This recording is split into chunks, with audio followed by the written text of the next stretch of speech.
My ex said I was paranoid until I saw who she was texting in the mirror reflection. Before I tell you what I saw in that mirror, make sure you're subscribed because this one still haunts me. I didn't check her phone. I didn't track her location. I caught her by accident because of a mirror. That was the day my world cracked in half. It started as a regular morning. Just me and Leah brushing our teeth in the tiny master bathroom of our overpriced apartment. The steam from her hot shower still clung to the mirror, half fogged.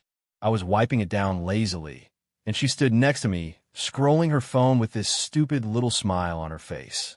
I looked up, and the reflection showed me something I wasn't supposed to see. A name, a text, a lie unraveling in real time. But let me rewind. This didn't come out of nowhere. Leah and I had been together for almost 4 years. We met at a house party back when she was still wild and spontaneous. I liked that about her. She had this chaotic energy that made everything feel electric, like you were constantly on the edge of something exciting. But over the last few months, that chaos turned distant, cold, controlled. She started hiding her phone screen whenever I walked into the room. The kind of fast reflex that you don't miss if you're paying attention. I'd ask her who she was talking to, and she'd say things like, "Why are you so paranoid?" Or, "Can I have a second to myself for once?" And I wanted to believe her. I really did. But then came the late-night calls she'd take on the balcony. The sudden, early morning yoga sessions. The business trips that popped up with no warning. The way she'd get dressed up just to go study at a cafe. It didn't feel right. And when I brought it up, she flipped it on me. "Not everything is about you," she snapped once, slamming her laptop shut. "Just because I have a life doesn't mean I'm cheating." I backed off because I didn't want to be the controlling boyfriend, because she was good at making me feel insane. But the signs kept stacking. One night, she came home tipsy. She smelled like wine and a cologne I didn't recognize. She tried to kiss me and giggled when I turned away. "Don't be weird," she slurred, then passed out with her phone still in her hand. I stared at it for 20 minutes. Didn't touch it. Didn't open a thing. But the seed was planted, and it grew fast. She started guarding that phone like her life depended on it. Slept with it under her pillow. Took it into the bathroom. Turned off all notifications. And I started doubting myself. Maybe I was insecure. Maybe I was projecting. Maybe I was actually going crazy. Until the mirror showed me the truth. Back to that morning. She stood next to me, still wrapped in a towel, scrolling like she didn't have a care in the world. I wasn't even trying to look. I was just wiping the mirror. And that's when I saw it. The text thread, reflected perfectly over her shoulder. It was a contact saved as D with a black heart emoji. And the message she just sent? "Last night was insane. My legs are still shaking." Then another came in from him. "Can't stop thinking about the way you bit my shoulder. I still have a mark." She smiled, laughed under her breath, typed something back. And I just stood there, watching her cheat on me in real time, in the damn mirror. I didn't flinch, didn't say a word. I rinsed my mouth, walked out, and sat on the couch like a robot. My mind was already racing. Who the hell was D? How long had this been going on? Had she slept with him in our bed? Had she lied every single time she told me I was paranoid? I waited until she left, claimed she had a study group, right? On a Saturday morning, in heels. As soon as the door clicked shut, I got to work. Her MacBook was on the desk. She never logged out of her iCloud. Amateur mistake. I opened messages, and my stomach turned. D was Derek. Derek, her personal trainer. I scrolled. Weeks of messages. Months. Photos. Shirtless selfies. Shower videos. One where she was clearly lying in a hotel bed. The same one she'd posted to Instagram. Captioned "Solo Self-Care Weekend." Yeah, solo my ass. They talked about everything. How good he made her feel. How she wished she could break free from her clingy, jealous boyfriend. How he doesn't even touch me anymore. As if I hadn't tried. As if she hadn't pulled away first. There were voice notes. I clicked on one. Her voice, breathy, whispered, "God, I can still feel you now." I nearly threw the laptop. Instead, I took screenshots. Everything. The texts. The dates. The times. The geotagged photo where she was clearly not at yoga, but at a rooftop bar, kissing him under red lights. Then I did something even colder. I started screen recording. 5 whole minutes of scrolling their thread. No skips. No edits. Just raw betrayal, time-stamped and saved. And just to be thorough, I check her notes app. There it was. A drafted message. I need to be honest. I've been seeing someone else. She never sent it, but she wrote it, planned her exit. Like I was a lease she was waiting to end. And then I saw the worst one. A new draft. Titled, Pros and Cons, Derek versus Liam. I clicked. Under Derek's column. Heavy check mark, better body. Heavy check mark, more fun. Heavy check mark, spontaneous. Heavy check mark, makes me feel alive. Under my name? Heavy multiplication X, too serious. Heavy multiplication X, jealous. Heavy multiplication X, needy. Heavy multiplication X, predictable. For years boiled down to a bullet list. Like I was an appliance she'd grown tired of. I closed the laptop, sat there in silence, listened to the hum of the fridge, the ticking of the wall clock, and then I started planning. I didn't want to just confront her. I wanted her to see the moment everything collapsed, the way I had seen it in that mirror. So I set the trap. That night, I told her I booked us a couple's massage. Just to reconnect, I said. She acted surprised, said she didn't expect that from me, laughed, even kissed my cheek. Disgusting. She got ready, did her makeup, wore the dress I bought her last Christmas. I took a photo of her on the couch, smiling, legs crossed, glowing. I saved it, because she had no idea it would be the last photo I ever took of her. The spa wasn't real. There was no reservation, no massage, no reconnection. It was bait. I needed her out of the house, dressed up, unaware, so I could control the fallout. I told her I had a surprise stop before the spa, that we were going somewhere special. She played along, smiling like everything was fine, like she wasn't screwing her trainer behind my back and saving me as Liam the Paranoid in her notes app. I drove in silence, my knuckles white around the steering wheel. She scrolled her phone beside me, laughing under her breath, probably texting him.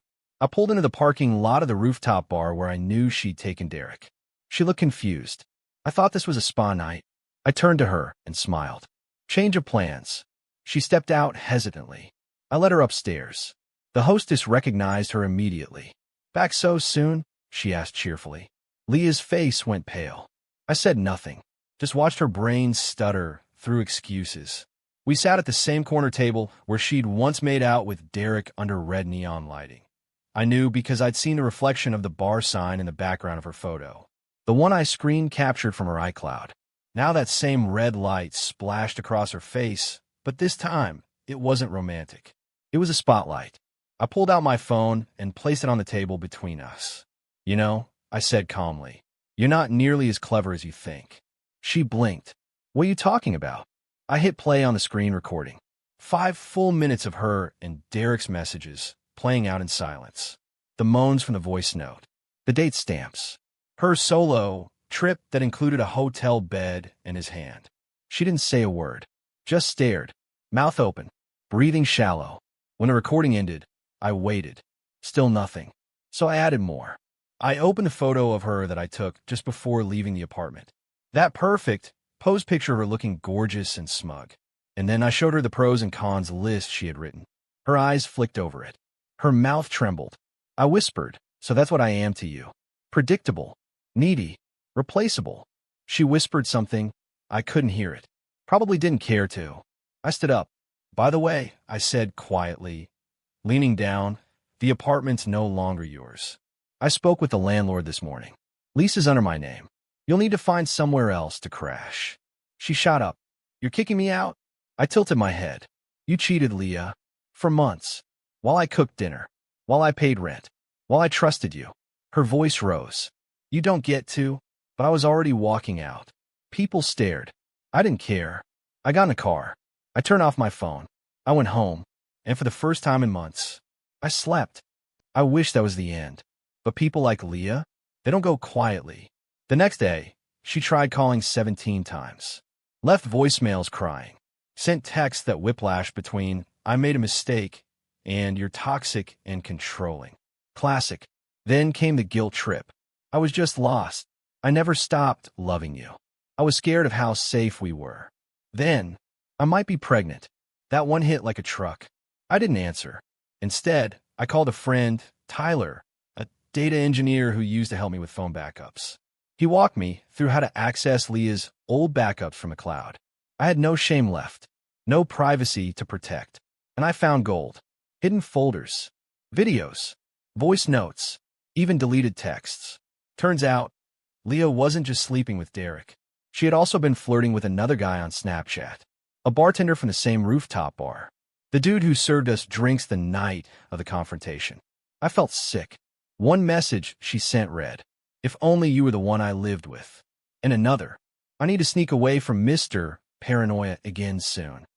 She laughed at me, mocked me to her side pieces, used my loyalty as a punchline. But what came next, I wasn't ready for. In one of the hidden folders, I found a recording. A screen recording of a FaceTime call. It was her and Derek. He was shirtless. She was in our bed. They were talking about me, about how dumb I was, how I still thinks we're soulmates, how he felt bad sometimes, but not enough to stop. Then she said something that made my blood run cold. "He has this savings account he doesn't know I found. I might just drain it before I leave." I paused the video, opened my banking app, checked my hidden joint account. It was empty. She had transferred the money, $4,200, over 2 weeks ago. I lost it. I filed a police report for fraud. Sent them all the screenshots. Everything. The texts. The voice notes. The recording where she literally admitted to it. Then I did something petty, but necessary. I sent the entire folder, all 96 files, to her mother. An old-school, God-fearing woman who adored me and thought her daughter finally found a man with values. 2 hours later, Leah showed up at my door, mascara running, hair a mess, screaming my name. I didn't answer. She threw something at the door, pounded, begged. Eventually, I opened the top window and calmly said, "If you come back here, I'm filing for a restraining order. And tell Derek, I hope his shoulder infection clears up." Because, yeah, that was one more gem I found in the deleted texts. She had caught something, and Derek didn't take it well. Apparently, he ghosted her the day after I confronted her, blocked her, left her in digital dust. Her second side piece, the bartender, his girlfriend found out, also blocked. She was radioactive, and she had burned every bridge. I changed the locks, changed my number, blocked her on everything. But the story didn't end for her. A month later, Tyler, my tech friend, sent me a link to Leah's new TikTok account. She was doing healing journey content, crying into the camera, talking about toxic men, and learning to love herself after abuse. The captions? "He gaslit me into thinking I was the problem. I'm not perfect, but I didn't deserve to be discarded." She had turned herself into the victim. Farmed likes from people who had no idea she was a manipulator, a liar, and a fraud. But karma wasn't done with her. Because a few weeks after that, I got an email from a burner account. No subject line, no signature. Inside, a screenshot of Leah's text with a third guy. "You should come over. I'm finally single." And the guy I was seeing? Let's just say he got what he deserved. Below it, one more message. "Some people never learn." I laughed, closed the laptop, deleted her name from every folder, cleared my phone, and, for the first time, I really let her go. If you've ever been gaslit, betrayed, or made to feel like you were the crazy one, you're not alone. Hit subscribe for more real, raw confessions that people never thought they'd share. Drop a comment below. What would you have done if you saw that text in the mirror?